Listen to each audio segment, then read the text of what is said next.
समझा दिया है ब्राह्मण देवता ने। हे संतजन, आप मेरी बात को समझने की कोशिश करें कि मैंने अपने जीवन में सब कुछ पाया।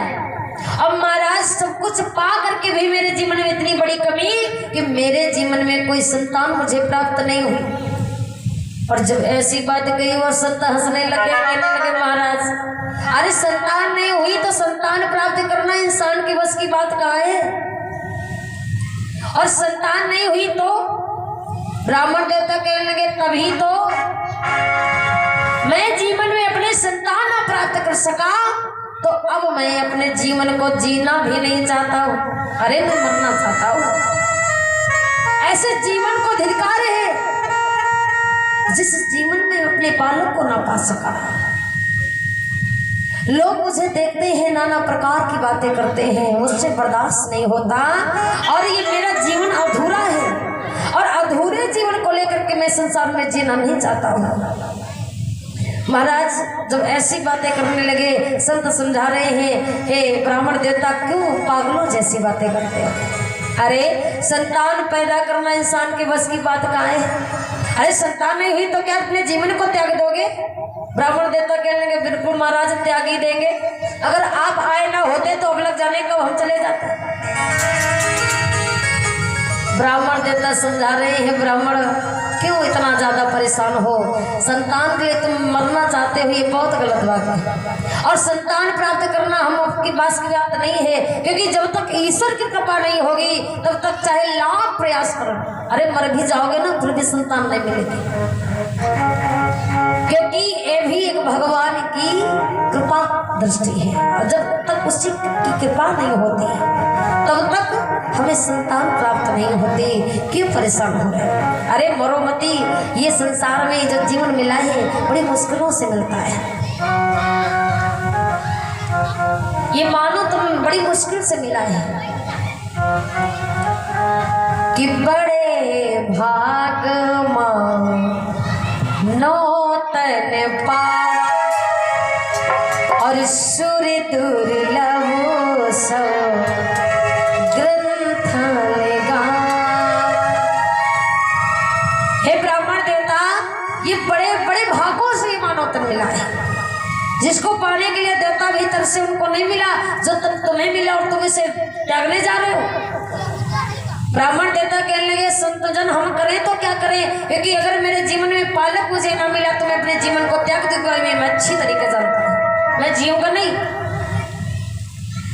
संत समझा रहे हैं ब्राह्मण देवता ऐसा करो, ये हट छोड़ दो, अपने घर जाओ, प्रेम के साथ में भगवान का भजन करो। संतान में क्या रखा है और पता नहीं जिस संतान के लिए तुम इतना ज्यादा दुखी हो, हैरान हो, अपने जीवन को भी मिटाने जा रहे हो, पता नहीं कोई आने वाली संतान तुम्हें सुख देगी या दुख। ब्राह्मण देवता कहने लगे हमें इससे मतलब नहीं कि वो सुख देगी दुख देगी क्या करेगी, लेकिन मुझे संतान की प्राप्ति चाहिए। संत समझा रहे हैं हे ब्राह्मण देवता क्यों ऐसा कर रहे हैं। अरे संतान जरूरी नहीं कि तुम्हारे जीवन में सुख लाएगी, पता नहीं वो संतान कैसे निकले जिसके लिए तुम अपने प्राणों को दे रहे हो। तुम्हारे जीवन को वही नरक बना दे तो क्या करोगे। आज महाराज ब्राह्मण देवता को लाख समझाने की कोशिश की संतों ने, लेकिन नहीं माने। कहने लगे ये सारी बातें मुझे समझ में नहीं आ रही है, सिर्फ मुझको तो एक बात समझ में आती है कि अगर संतान प्राप्त हो जाए तब तो मैं अपने जीवन को जीऊंगा, वरना मैं मर जाऊंगा। मुझे मरना स्वीकार है, मुझे जीना नहीं। अब महाराज जब बार बार समझाने के बाद भी कोई बात समझ में ना आई तो आज संतों ने बताया ऐसा करो ब्राह्मण देवता, अगर संतान प्राप्त करना चाहते हो हाँ, अगर नहीं मिली तो मर जाओगे हाँ। आज संतों ने जान लिया कि ये ब्राह्मण देवता हटीले हैं, अगर इन्हें संतान की प्राप्ति ना हुई तो ये वाकई में मर जाएंगे, अगर ये मर गए तो हत्या लग जाएगी। ब्राह्मण को मरना ठीक बात नहीं। आज उसी समय संतों ने क्या किया, अपनी झोली से एक फल निकाला और निकाल करके ब्राह्मण के हाथों में रख दिया और समझाया है ब्राह्मण देवता ऐसा करना, ये फल ले जा करके अपनी पत्नी को खिला देना, समय आने पर एक सुंदर सा बालक तुम्हें प्राप्त होगा। अब तो ब्राह्मण की खुशी का ठिकाना नहीं रहा महाराज। जिसके लिए दर बदर भटक रहे थे, मरने को भी तैयार थे, आज वो खुशी के पल में मिल गई। संतों ने सारी समस्याओं का हल कर दिया और एक ही बार में वो फल देकर के समझाया ब्राह्मण देवता, जाओ अपनी पत्नी को खिला दो। ब्राह्मण देवता तो खुशी के मारे महाराज ये भी नहीं जान पाए कि इन्होंने मेरे साथ इतना बड़ा कार्य किया, इन्हें धन्यवाद भी दे दूं। आज उस फल को जैसे ही लिया है वैसे तुरंत संतों को छोड़ करके ब्राह्मण देवता अपने घर की तरफ आए। जरा सी भी देर नहीं लगाई कि ज्यों लिया फल ब्राह्मण ने और वो रुके न रोके से, और चलते चलते अपने घर में और आए झरोखे से कि नजरिया घर में फेरी है, करी ना पल की देरी। नजरिया घर में फेरी है, करी ना पल की देरी है।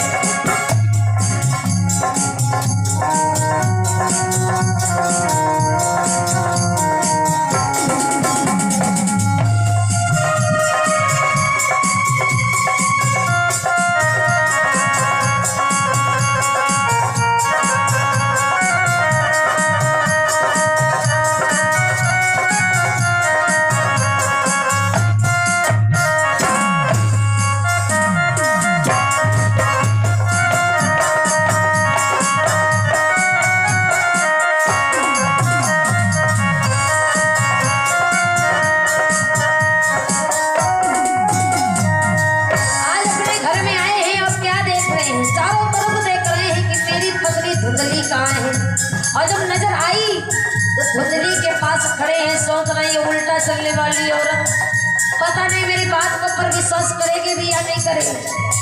तो हाथ जोड़ करके बोले, हे प्यारी, अरे बोले विप्र सुनो प्यारी, और इस फल को जब तुम खाओगी, अरे तोहर की शुभ इच्छा से एक सुंदर बालक पाओगी, एक सुंदर बालक पाओगी। अब महाराज जब इतना समझाया, धुंधली चौंक गई, कहने लगी ये क्या? ब्राह्मण देवता हाथ जोड़ गए, कहने लगे, हे प्यारी, हे दुलारी हो मेरे प्राणों की, क्योंकि सोच रहे हैं इसे अगर प्रेम भाव दर्शाएंगे तो शायद मेरी बात मान ले। थोड़ा प्रेम भाव से बोल रहे हैं, मेरी बात प्रिय स्वीकार करो, मेरी बात प्रिय स्वीकार करो, इसे बिल्कुल ना इनकार करो, और धन हो जाऊंगा मैं तो बालक के आने से। नजरिया घर में तेरी है, करीना पल की देरी।